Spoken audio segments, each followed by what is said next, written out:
Oke, selamat pagi, siang, sore, atau malam bro. Jadi gue sekarang lagi di depan kolam. Nih, biasa.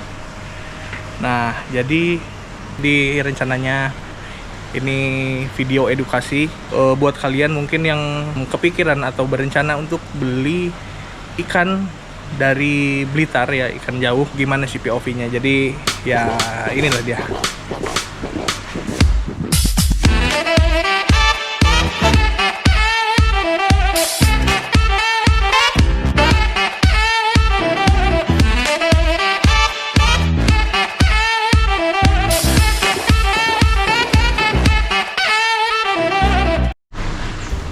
Jadi tadi sekitar jam 8-an gitu ya, aku baru jemput ikan baru atau anak baru dari Blitar. Dia tuh, kita lihat bareng-bareng aja deh jenisnya apa ya. Jadi ya ini dia klasik koi atau kohaku ya. Nih female, size nya 55 BU. Polanya kayak gini, 3 step. Ini dapat ikan lelang kemarin. Nah, jadi di sini gue mau berbagi cerita sebetulnya. Gimana sih kalau prosesnya kita beli ikan koi dari jauh? In case kalau di sini gue beli ikan koi dari Blitar ya. Nah, kalau koi itu kan kebanyakan di Indonesia saat ini dikirim dari daerah Jawa Timur ya. Kalau nggak Blitar, Tulungagung, Kediri dan sekitarnya lah. Nah, atau Malang juga. Nah itu pasti kalian juga bingung kalau misalkan pertama kali beli, gimana cara belinya, dikirimnya kemana, terus nanti perawatannya seperti apa. Jadi mungkin di video ini gue bakal edukasi atau setidaknya ngasih tahu cara gue ketika gue beli ikan dari jauh dan sampai nanti ikan itu akan gue masukin ke dalam kolam di depan ini. Oke, jadi yang pertama pas kita udah beli itu atau memutuskan untuk beli, kita harus nggak boleh transfer atau bayar langsung perorangan yang kita nggak kenal sama sekali, yang atau bahkan ya ketemu cuman sekali dua kali atau gimana. Itu menurut gue jangan langsung transfer ke orangnya langsung dan percaya gitu aja. Usahakan kalian pakai rekening penjamin atau pihak ketiga. Jadi seumpamanya kalau nanti ikan kalian nggak dikirim ataupun mati, yang itu bisa garansi biasanya. Jadi kalian bisa duit kalian balik lah, intinya kayak gitu. Jadi nggak worry untuk kalian beli walaupun ikan dari jauh gitu, nggak takut ditipu. Setelah itu proses selanjutnya udah beli nih, kalian udah bayar segala macam, proses pengiriman ikan. Nah biasanya ada beberapa kategori ngirim ikan, atau pada umumnya sih kalau di Pulau Jawa cuma 2 ya, jalur bus ataupun jalur kereta biasanya kalau kirim ikan, atau mungkin Gojek kalau deket. Ya itu sih kalau deket mah enak ya, kalian ambil sendiri aja langsung, nggak perlu pakai perantara. Sombong amat. Tapi kalau jauh kayak dari Jawa Timur ke Jakarta ini biasanya kalau gua pakai bus, karena ya yang terdekat bus. Kalau ke stasiun, kalau dari sini agak lumayan jauh ya. Nah kalau gua pakai bus ya terdekat di Pasar Bola ada itu. Orang-orang Blitar tahu biasanya yang kirim-kirim ikan itu. Nah itu atau gue kasih tahu aja lah, nggak apa-apa. Gue ngambil di PO Harapan Jaya. Itu ya sejauh ini gue beli ikan dari Blitar sih selalu aman ya kalau pakai PO Harapan Jaya. Nah terus pengambilan nih, tadi pagi gue baru ngambil ikan ya. Baru ngambil ikan jam 9 mungkin kurang lebih. Tadi dikabarin itu sekitar jam 8 ikannya udah nyampe. Jadi gue sukanya juga di bus PO Harapan Jaya, kalian nggak perlu nunggu di sana standby untuk nungguin ikannya datang. Jadi kalau ikan datang ke pool itu pasti akan dikabarin langsung sama si satpamnya yang jaga gitu. Dikabarin kalau misalnya paket kita udah datang di sana. Nah setelah itu gue tadi jemput ambil jam 9 dan sekarang gue bawa ke rumah. hal yang pertama gue lakukan adalah penyesuaian suhu. Jadi si ikan ini tapi sebelum itu, pas kalian buka paket kalian atau ikan kalian, buka dusnya, unboxing, kalau bisa kalian videokan itu supaya kalian bisa klaim garansi kalau misalkan ternyata pas dibuka ikannya sudah meninggal. Jadi meninggal dalam keadaan di perjalanan, bukan karena kesalahan kalian. Dan itu biasanya bisa klaim garansi, bisa tukar ikan baru, atau misalkan bisa juga uang kalian balik kayak gitu.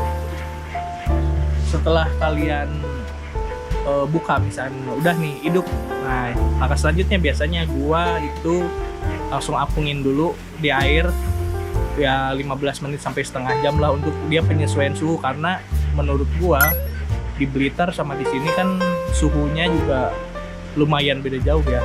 Pokoknya kalau misalkan suhu tempat kalian beli ikan dengan suhu tempat kalian itu cukup jauh, usahakan aklimatisasi si suhunya agak dilamain lah supaya ikan juga nggak kaget, karena ikan kalau datang dari perjalanan atau dari bus itu kondisinya pasti akan lemas. Ini gue kasih lihat nih ya kondisi ikan gue kayak gimana. Ini dia agak lemas gitu.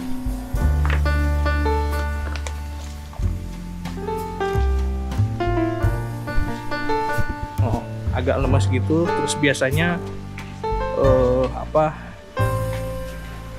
dia keluar urat-urat merah gitu. Kan biasa indikasi ikan stres kan seperti itu. Nah terus langkah selanjutnya setelah misalkan kalian udah selesai diapungkan, itu langkah selanjutnya kalian harus karantina. Karantina itu macam-macam jenisnya. Biasanya ada yang di bak fiber, ada yang di kolam terpal. Kalau gua yang simple di akuarium, karena ya adanya akuarium sih sebetulnya. Gua beli kolam terpal belum datang kemarin. Tapi tergantung size ikan juga. Kalau misalkan intinya kalau karantina menurut gua itu menyesuaikan dengan size ikan. Kalau sekiranya si size ikannya itu nggak cukup di akuarium, ya kalian harus di kolam terpal gitu, yang supaya leluasa lah. Intinya karantina ini bertujuan buat kalau misalkan si ikan ini stres, kita ngebalikin moodnya atau ya nyegerin dia lagi. Nah di sini gue mau kasih lihat gimana tempat karantina ikan gue ya. Nah ini sorry banget berantakan karena udah lama banget ya pakai. Nah jadi gue cuma ini doang, akuarium. Habis itu dikasih bisa aerator aja, ataupun kalau gue karena aeratornya lagi nggak ada, jadi kayak ini nih, pakai mesin air biasa, terus cuman pakai filter kapas biasa doang supaya nyari kotoran. Udah. Nah terus setelah udah nih dikasih kayak gitu, akuarium udah beres atau tempat si karantinanya udah rapi kayak gitu, kita juga perlu treatment airnya. Nggak usah macam-macam treatment airnya. Kalau gue sih paling cuman garam doang, garam kasar ya, paling cuman 2 genggam tangan, udahlah. Habis itu beres. Menyesuaikan jumlah air juga ya, kalau semakin banyak ya semakin banyak juga garamnya, kalau airnya makin besar gitu airnya makin banyak. Oke, nah sekarang kita mau karantina si ikan ini, kita proses. Oh iya, satu lagi, biasanya kalau gue sebelum ikan itu dimasukin ke tempat karantina, gue bilas dulu pakai air PK. Jadi setiap pemindahan ikan, mau dari akuarium ke kolam, mau dari kolam ke akuarium, atau kayak gimana pun, pokoknya setiap pindah ikan itu gue biasa bilas pakai PK, hanya untuk pembilasan saja supaya kumannya nggak ngikut gitu.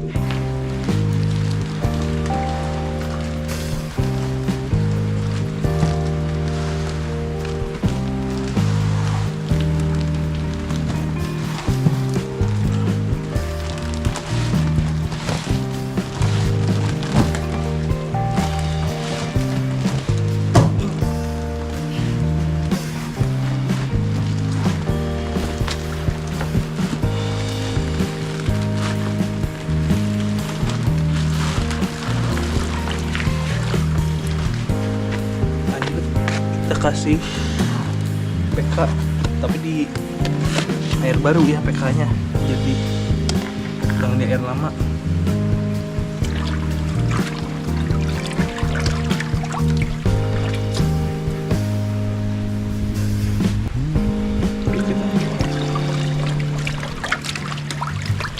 gua pakai 2 ujung kuku lah kurang lebih. Yes, ikannya kita masukin sini.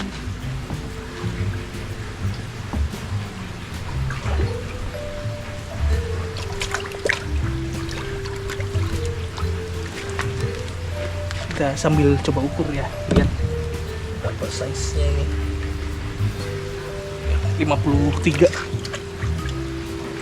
Kita diemin dulu, bilas-bilas dulu dikit.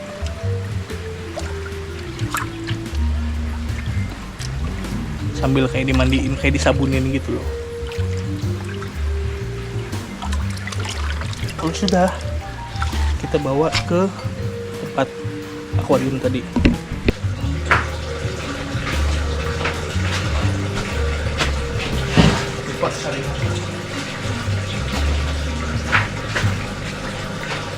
Lupa tuh gagarnya dulu.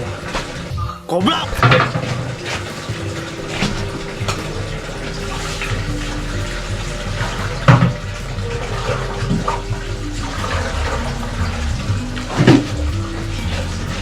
Kita bikin.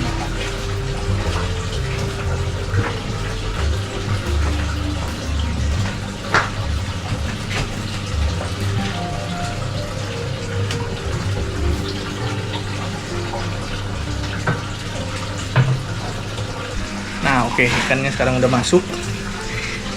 Kalau ikan udah masuk ini, usahain si atasnya ini nih kita tutup, karena dimana ada ikan baru, disitulah ikan pada atraksi alias lompat. Nah, apa ya susahnya?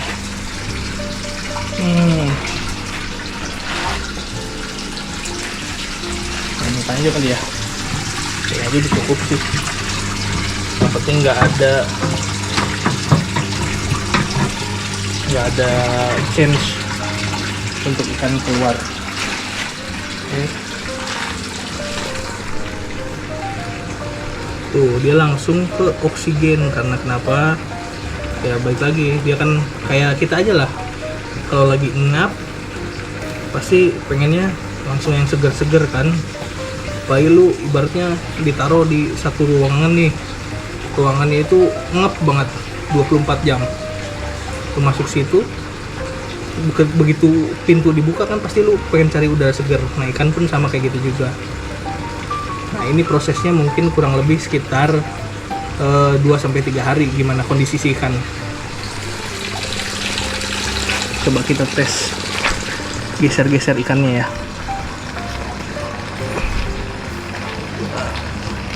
supaya dia nggak mentok di sini. Nah,